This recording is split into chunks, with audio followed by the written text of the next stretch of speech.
Le prix Alassane Ouattara du jeune entrepreneur émergent a été décerné ce lundi en présence du vice-président Daniel Kablan-Duncan. 40 lauréats ont été retenus pour cette 6e édition. Ils recevront, comme l'année dernière, une dotation de 200 millions de francs CFA. Les projets sélectionnés sont notamment l'agriculture et l'informatique. Le Premier ministre Amadou Gon Coulibaly offre 200 kits alimentaires et 6 millions de francs CFA aux populations de Grand Bassam pour leur permettre de passer de très belles fêtes de fin d'année. Les dons ont été remis aux bénéficiaires par les ministres Kobenan Kwasi Ayumani et Maria Toukoni. Le Ghana est d'accord pour l'écho de la CEDEAO. Le passage du franc CFA à l'écho dans la sous-région est bien accueilli par l'État ghanéen qui vient d'émettre un avis favorable à la nouvelle monnaie. Les autorités ghanéennes encouragent leurs homologues de la CEDEAO à activer le plus rapidement possible le projet. Pour en parler, nous recevrons dans ce 20h le ministre ivoirien de l'économie et des finances, Adama Coulibaly. Les militaires à la retraite pourront mener des activités génératrices de revenus. Une convention vient d'être signée pour la reconversion des forces de sécurité. Plus de 1500 sont déjà intéressés par ce projet, financé par l'AFD, l'Agence française de développement. Soyez les bienvenus sur RTI1. Le prix Alassane Ouattara du jeune entrepreneur émergent a été décerné aujourd'hui ici à Abidjan. C'était en présence du vice-président Daniel Kablan-Duncan. Ce concours vise à promouvoir la culture entrepreneuriale. 40 lauréats ont été retenus et comme l'année dernière, ils recevront une dotation de 200 millions de francs CFA. Les projets sélectionnés concernent notamment l'agriculture, la santé et l'informatique. Explication avec l'enseignant Bakayoko. Pour ce 6e concours Alassane Ouattara du jeune entrepreneur émergent, 776 projets ont été analysés par le jury. Au finish, seulement 40 projets ont été retenus et les lauréats, 20 hommes et 20 femmes, empochent chacun 5 millions de francs CFA. Le district autonome d'Abidjan a fait sa part en organisant ce concours. Il appartient maintenant à nous les lauréats de faire bon usage de ce financement et de travailler dur afin que les générations futures puissent elles aussi bénéficier de cette ferme volonté des autorités politiques de nous accompagner. Le district d'Abidjan est déterminé à poursuivre son assistance à sa jeunesse, la Côte d'Ivoire de demain, encouragé en cela par son bilan plutôt élogieux. Depuis 2014, nous avons au total 220 lauréats. Mais ce qui est intéressant, c'est de savoir que ces jeunes, par le nombre d'entreprises qu'ils ont créées, ont pu générer près de 600 emplois directs. Et leur chiffre d'affaires avoisine les 3 milliards de francs CFA. Cette initiative qui crée de l'espoir au moment où les jeunes sont tentés par le rêve d'aventure, combien périleuse sur la Méditerranée, est en parfaite synergie avec l'action du gouvernement. Vu le succès de ce programme en faveur de l'entrepreneuriat des jeunes, dès l'année prochaine, le ministère viendra en appui à cette initiative en doublant le montant prévu pour récompenser ces jeunes. Donc le district intervient à hauteur de 200 millions de francs CFA. Dès l'année 2020, le ministère de l'Emploi jeune interviendra aussi à hauteur de 200 millions de francs CFA, ce qui va porter donc à 400 millions l'enveloppe du prix donc, du jeune entrepreneur ivoirien. Cette volonté politique n'a qu'un seul but, promouvoir la culture entrepreneuriale et le goût du travail en vue de résoudre l'importante problématique de l'emploi des jeunes en Côte d'Ivoire. La vision de notre pays à plus long terme, telle qu'elle résulte, l'étude nationale prospective 2040, est de parvenir à des transformations structurelles, économiques et sociales pour faire de la Côte d'Ivoire une puissance industrielle unie dans sa diversité culturelle, démocratique et ouverte sur le monde. À travers la récompense des meilleurs projets portés par des jeunes sélectionnés dans l'ensemble du district autonome d'Abidjan, ce prix donne à de nombreux jeunes la possibilité de réaliser leurs rêves ou leur ambition d'entrepreneur. De 2014 à 2019, ce sont plus de 1,2 milliard de francs CFA qui ont ainsi été distribués aux jeunes entrepreneurs émergents. Et je l'annonçais en début de journal, le passage du franc CFA à l'écho dans la région ouest africaine sera bientôt une réalité. Le Ghana vient d'émettre un avis favorable à la nouvelle monnaie de la CEDEAO. Je vous propose à présent la déclaration du gouvernement ghanéen. Le gouvernement du Ghana a pris note de la récente déclaration faite le samedi 21 décembre 2019 par le président de l'Union économique et ouest-africaine, UEMOA, son Excellence Alassane Ouattara, président de la République de Côte d'Ivoire, sur la décision prise par les 8 États membres ouest-africains de l'UEMOA de cesser l'utilisation du franc CFA en faveur de la nouvelle monnaie commune proposée de la CEDEAO à partir de 2020. Il s'agit d'une décision qui est la bienvenue, une décision que le Ghana applaudit chaleureusement. C'est un bon témoignage de l'importance qui est attachée non seulement à la mise en place d'une union monétaire, mais aussi au programme plus large de l'intégration ouest-africaine. Au Ghana, nous sommes déterminés à faire tout ce qui est en notre pouvoir pour nous permettre de rejoindre les États membres de l'UEMOA bientôt dans l'utilisation de l'éco, car selon nous, cela contribuera à éliminer les barrières commerciales et monétaires, à réduire les coûts des transactions, à stimuler l'activité économique et élever le niveau de vie de nos populations. Le Ghana exhorte les autres États membres de la CEDEAO à œuvrer rapidement à la mise en œuvre des décisions des autorités de la CEDEAO, notamment en adoptant un régime de taux de change flexible, en instituant un système fédéral pour la Banque centrale de la CEDEAO et d'autres critères de convergence convenus afin de garantir que nous atteindrons les objectifs monétaires de la CEDEAO dans les meilleurs délais pour tous les États membres. Nous avons une occasion historique de créer une nouvelle réalité pour les peuples de la CEDEAO, une réalité de prospérité générale et de progrès. Alors, saisissons-la. C'était donc la déclaration du gouvernement ghanéen. Justement, le gouvernement ivoirien réagit à cette déclaration de l'État ghanéen en rapport, bien sûr, avec le franc CFA, le passage du franc CFA à l'éco. Et nous avons avec nous sur ce plateau le ministre ivoirien de l'économie et des finances, Adama Coulibaly. Bonsoir, monsieur le ministre. Bonsoir, madame. Merci d'être avec nous sur ce plateau. Merci. Alors, dites-nous tout de suite que vous inspire la déclaration des autorités ghanéennes. Mais la déclaration des autorités ghanéennes illustre le bien fondé de la réforme entamée par les autorités de l'UEMOA.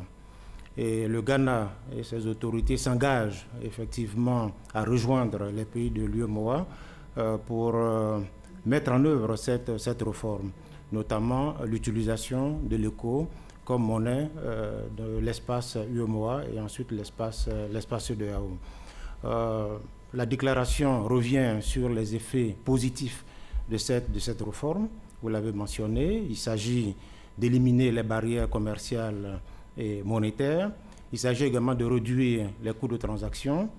Il s'agit de redynamiser en fait les économies de la sous-région et in fine d'améliorer les conditions de vie et les qualités de vie des populations de l'espace. Je dois vous rappeler également que bien avant le Ghana, c'est le Fonds monétaire international qui a fait une déclaration de soutien en insistant sur des effets positifs également, notamment en termes de stabilité macroéconomique et monétaire, mais aussi en termes de dynamisme économique. Et ce sont donc les principaux changements de la réforme, les principaux changements. Est-ce que vous pouvez nous les résumer de cette réforme? Écoutez, la réforme repose sur 3 changements majeurs. Le premier changement, c'est le nom. Le nom de la monnaie qui passe de CFA à ECO, ça c'est le premier changement. Le deuxième changement, c'est l'arrêt de la centralisation des réserves de change au niveau du Trésor français. Et le troisième changement, c'est le retrait de la France dans les organes de gouvernance de la BCEAO. Je voudrais vous rappeler que jusqu'à maintenant, la Banque ouest-africaine de développement, je dirais la BCEAO, pas la Banque ouest-africaine, la BCEAO était obligée de centraliser 50% de ses réserves au Trésor français. Et avec la réforme, cette obligation n'existe plus. Donc la BCEAO sera libre désormais de gérer ses avoirs et de placer ses avoirs dans les actifs de son choix et en fonction justement des rémunérations qui seront proposées par ces différents actifs.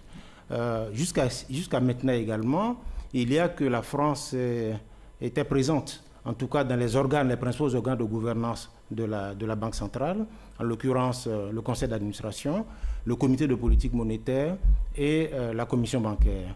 Avec la réforme, la France n'aura plus de représentants dans ces différents organes. Mais il est bien aussi de dire qu'au-delà de ces organes de gouvernance, il y avait aussi il y a encore 2 autres organes décisionnels qui sont d'un côté la conférence des chefs d'État de l'UEMOA et de l'autre le Conseil des ministres des Finances de l'UEMOA. La France n'a jamais été présente dans ces deux organes de décision. Donc, il était important de le rappeler. D'accord. Alors, à quel horizon, c'est la dernière question, la monnaie éco remplacera-t-elle le franc CFA? La réforme pourrait démarrer dès 2020, comme cela a été annoncé par les chefs d'État lors du sommet qui a été organisé en juin 2019. Mais pour aller à ce niveau-là, il y a des étapes encore à franchir. Parmi ces étapes, il y a le respect des critères de convergence par chacun des États. À ce sujet, en juin 2020, il y aura une évaluation qui sera faite pour voir ceux des États qui rempliront les critères de convergence pour pouvoir rejoindre effectivement la monnaie éco. Mais je dois préciser aussi à ce niveau qu'il y a quand même un temps qui peut s'écouler entre l'adoption et la mise en œuvre effective de la réforme en termes de circulation de monnaie. Je voudrais rassurer en tout cas les populations et les opérateurs économiques sur le fait que les dispositions actuelles n'affectent en rien l'usage quotidien qui est fait du CFA. Il ne s'agit pas d'une dévaluation, pas du tout. Pas du tout, il ne s'agit pas d'une dévaluation. Comparaison n'est pas raison, mais je voudrais vous rappeler également qu'au niveau de l'Union européenne, la décision qui a été prise pour que les pays rejoignent la monnaie euro a été prise en janvier 1999. Et les premières monnaies en termes de billets, en termes de monnaie, pièces, ont commencé à circuler simplement en janvier 2002. Comparaison n'est pas raison, mais ça vous dit simplement qu'il y a un délai qui peut s'écouler entre l'adoption de la réforme et effectivement la circulation des billets. Donc les populations n'ont pas à s'inquiéter, elles peuvent continuer d'utiliser quotidiennement le franc CFA. Merci beaucoup, M. Adama Coulibaly. Merci d'avoir été avec nous sur ce plateau.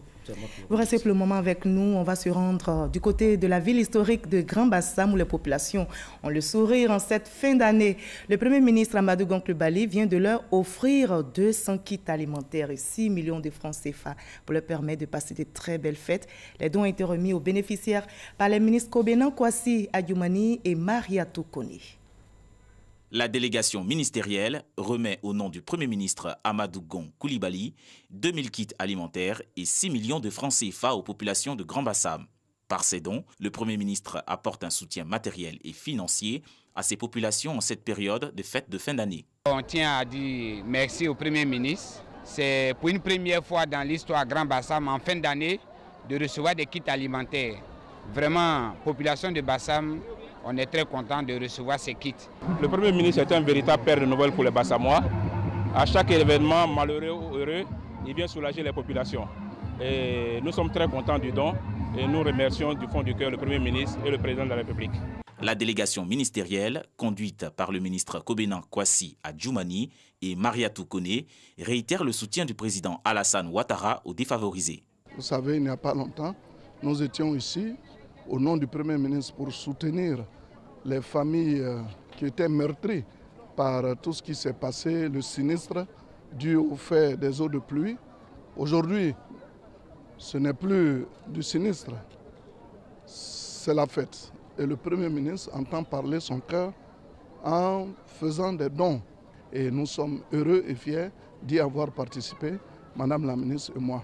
Ces dons en vivres et non-vivres sont destinés aux associations et communautés de la localité. L'action du Premier ministre Amadou Gon Coulibaly à Grand-Bassam s'inscrit dans le cadre de l'amélioration des conditions de vie des populations en Côte d'Ivoire. Voilà, reportage réalisé par Jean-Marc Gagui. Les fêtes de fin d'année s'annoncent également très bien pour les populations de San Pedro. Elles s'activent pour l'embellissement de leur ville afin d'accueillir la nouvelle année 2020. C'est une initiative du conseil municipal qui a lancé pour la dernière opération de salubrité de cette année la campagne J'aime ma ville, je l'assainis. Et cette opération de nettoyage des artères et caniveaux de San Pedro a connu un véritable engouement auprès des populations, comme nous le rapporte Kolo Coulibaly. Pour cette dernière opération de salubrité de l'année 2019, les autorités municipales de San Pedro, avec à leur tête le maire aidé de quelques agents municipaux, ont pris d'assaut différentes artères de la ville, comme ici à un carrefour du quartier Bardo. Nous approchons donc l'année nouvelle et nous sommes donc en train de nettoyer la ville à tout endroit.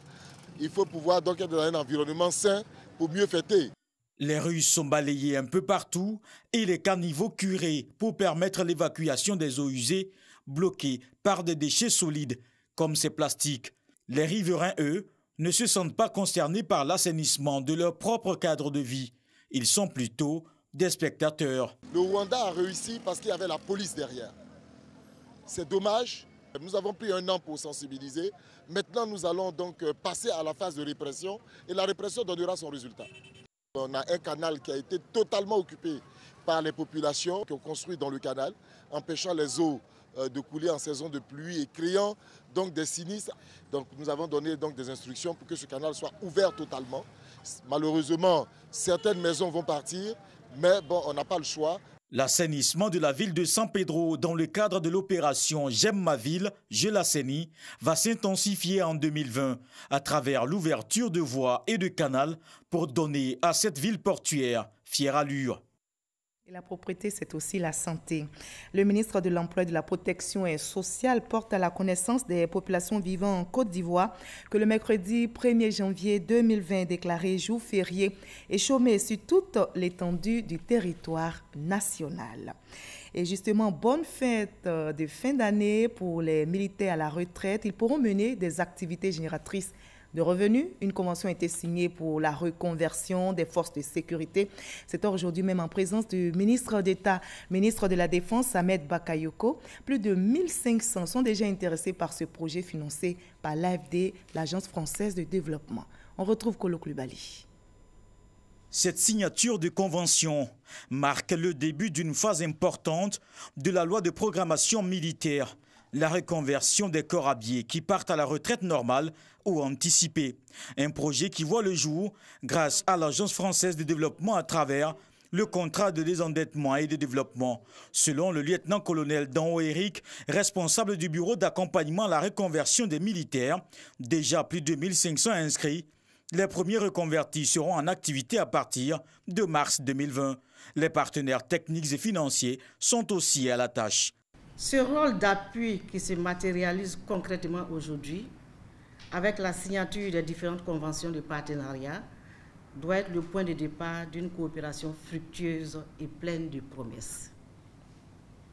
C'est ensemble que nous allons relever ce grand défi d'un retour réussi à la vie civile des militaires. Nous allons aussi les accompagner dans l'élaboration des projets de formation, des projets d'insertion, mais aussi effectivement des formations en entrepreneuriat.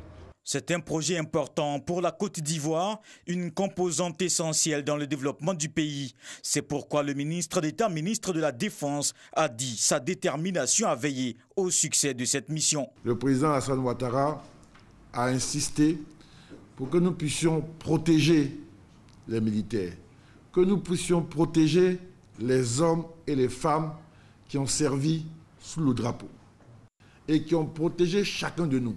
Leur tâche est pénible, elle est difficile, elle est risquée.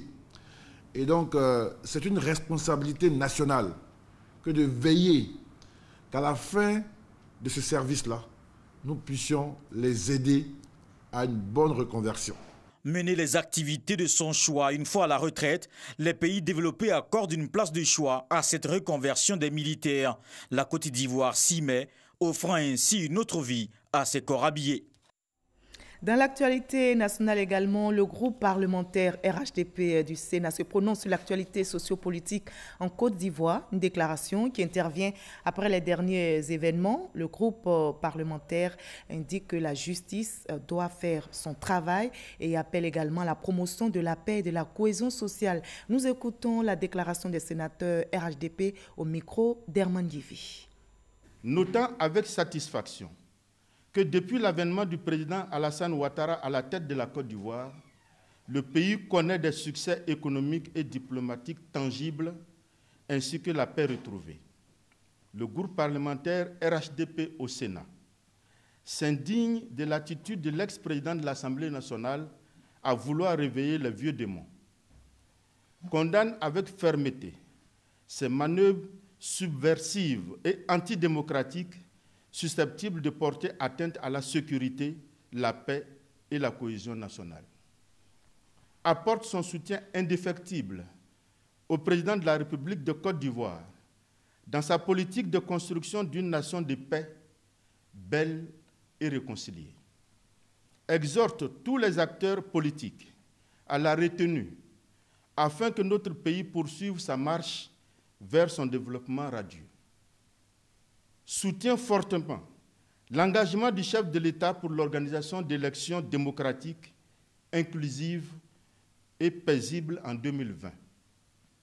Lui demande avec insistance de protéger la Côte d'Ivoire avec fermeté. Le groupe parlementaire RHDP au Sénat demeure saisi et ne saurait accepter la remise en cause des acquis importants de notre pays sous la conduite éclairée du président Alassane Ouattara. C'est une tradition au RHDP. Les responsables du Rassemblement des oufouettistes pour la démocratie et la paix ont échangé avec les ambassadeurs et les chefs de mission diplomatique en Côte d'Ivoire sur l'actualité nationale.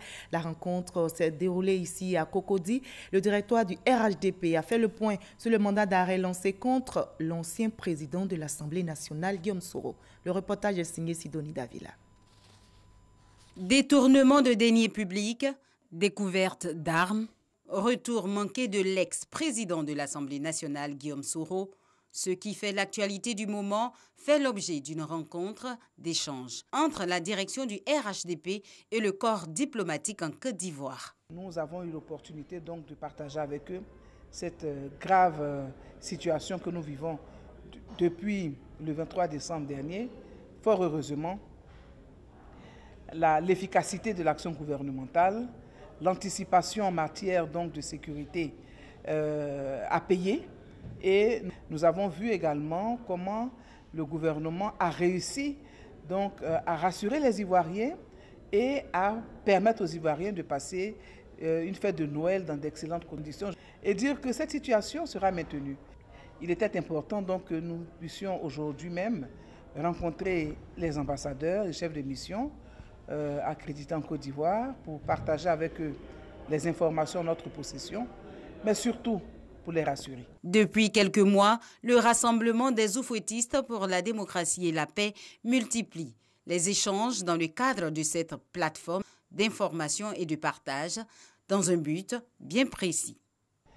L'objectif est de faire en sorte que le processus électoral en cours soit vécu dans la transparence, que ce processus soit un processus ouvert et avec comme acteurs majeurs observateurs les ambassadeurs. Et nous voulons leur permettre de jouer pleinement leur rôle. Initiative positive, selon les ambassadeurs et les chefs de mission diplomatique, ce temps de partage leur a permis de poser leurs différentes préoccupations. Cette initiative prise par le RHDP est une excellente initiative, je trouve, parce que ça permet d'abord d'avoir l'information de sa source, et ensuite d'échanger sur l'avenir, sur les échéances futures électorales et autres. Ça fait partie des usages à la fois gouvernementaux et diplomatiques d'entretenir une transparence, une communication officielle avec des représentants des pays frères et amis. Nous nous félicitons de cette initiative qui est très positive, qui permet de dissiper des malentendus. J'aimerais féliciter le directeur du RHDP d'avoir convié les ambassadeurs, dont moi-même, à participer à cette conférence, cette discussion, qui nous a permis d'avoir un certain nombre d'éléments d'information importants sur les derniers événements qui se sont déroulés en Côte d'Ivoire et nous rasséréner quant à l'avenir de ce beau pays dans lequel nous travaillons tous. À l'issue de cette rencontre, la directrice exécutive adjointe chargée des relations extérieures, Anne Ouloto, a lancé un appel aux hommes politiques. Tout est mis en œuvre pour que les Ivoiriens vaquent tranquillement à leurs occupations. Tout est mis en œuvre pour apporter des réponses aux préoccupations des Ivoiriens. On peut faire de la politique sans avoir recours aux armes. Donc nous ne voulons plus d'armes en Côte d'Ivoire. Et nous voulons demander donc à tous ces hommes politiques qui rêvent encore de coups d'État, qui rêvent d'utiliser des armes pour s'imposer par tous les moyens au pouvoir, nous leur disons que ce temps est révolu. Après le corps diplomatique, la direction du RHDP entend se rapprocher également des populations pour réitérer la vision du parti, une vision de paix et de développement. Ce lundi 30 décembre, le CPR, Congrès panafricain pour le renouveau, réagit aussi à l'actualité en Côte d'Ivoire. Ce mouvement donc invite la justice à faire toute la lumière sur l'affaire Soro et appelle à l'apaisement dans notre pays. Leur déclaration a été recueillie pour vous par Ahmed Traoré. Suite aux derniers événements enregistrés en Côte d'Ivoire, le CPR, à savoir Congrès panafricain pour le renouveau, monte au créneau et fait la déclaration suivante. Nous comprenons mieux pourquoi M. Soro affirmait avec certitude et confiance que ce n'est pas cette CEI qui organiserait les élections de 2020 et que cette CEI va brûler le pays. Le CPR exhorte les autorités judiciaires à faire toute la lumière sur cette affaire en recherchant et en poursuivant tous ceux qui sont mêlés, de près ou de loin, à ce projet funeste. Le CPR ne comprend pas que de telles activités tendant à perturber la cohésion sociale soient encore dans les pratiques de certains acteurs politiques. Au regard de cette tentative de déstabilisation, le CPR, le renouveau démocratique, condamne avec force cette énième manœuvre orchestré par M. Soro Kibafori Guillaume, qui visiblement et malheureusement n'a pas renoncé à la prise du pouvoir par les armes. Nous saluons la vigilance et la réaction adaptée et mesurée des autorités, avec à leur tête le président de la République, son Excellence Alassane Dramane Ouattara, et le Premier ministre Amadou Gon Coulibaly, qui œuvre pour la paix et la tranquillité des Ivoiriens qui ne souhaitent que vivre en toute quiétude. Le CPR exhorte le gouvernement à prendre des mesures afin d'offrir aux Ivoiriens des fêtes de fin d'année dans la quiétude. Reportage réalisé pour vous par Ahmed Traoré et Régis Kofi. Pour apporter aussi sa contribution à l'édifice de la cohésion sociale dans notre pays, le secrétariat d'État aux droits de l'homme a échangé avec les organisations de la société civile. Tous les sujets ont été passés au peigne fin. Mézébeyou appelle les acteurs de la société civile à la responsabilité. Le reportage d'Abdoulaye Koni. Le phénomène des congés scolaires anticipés, la couverture maladie universelle, le déguerpissement de l'espace public à Abidjan et le droit des populations, enfin l'affaire Guillaume Soro. Face à la secrétaire d'État aux droits de l'homme, les organisations de la société civile n'ont pas mâché leurs mots. Mieux, elles ont obtenu des réponses à leurs préoccupations. Madame la secrétaire nous a exhorté à œuvrer dans le sens de l'apaisement et de travailler correctement. Nous sommes aux aguets sur les violations des droits humains. Avant de publier quoi que ce soit sur les réseaux sociaux, il est bon d'aller aux informations. Et avec les bonnes informations, nous pouvons informer la jeunesse, nous pouvons informer nos adhérents. La secrétaire d'État aux droits de l'homme a de son côté invité les OSC à apaiser les populations, à faire des plaidoyers et des recommandations pour la bonne marche de la société. Ils ont la liberté d'avoir des opinions, mais cette liberté-là, c'est bien qu'ils aient à l'information pour pouvoir divulguer des informations vraies et crédibles. Et nous leur avons notifié que nous sommes dans un état de droit. Il faut consolider les droits de l'État. Et le président de la République a dit, nul n'est au-dessus de la loi. Et c'est vrai qu'il y a des immunités, mais il y a quand même des exceptions à ces immunités. Il doit faire en sorte qu'il y ait un appel à l'apaisement. À l'issue de la rencontre, les acteurs de la société civile se disent prêts à œuvrer au retour du dialogue entre toutes les filles et tous les fils de la Côte d'Ivoire. Selon eux, il s'agira avant tout d'aboutir à une cohésion sociale solide et durable, par-delà un processus inclusif, transparent et apaisé en 2020. Et on va refermer ce journal par le Soudan où 27 membres des services de renseignement ont été condamnés à la peine capitale pour le meurtre d'un manifestant. La fête date du mois de janvier 2019. La victime, un enseignant de 36 ans, arrêté lors de manifestations anti-régime dans le pays, est décédé en détention après avoir été torturé. La justice a donc rendu son verdict. Les 27 membres des services de renseignement déclarés coupables de torture ont été condamnés à mort. En Côte d'Ivoire, ne nous lassons pas de promouvoir la paix. Très belle soirée. Je vous retrouve avec le même plaisir demain à 20h.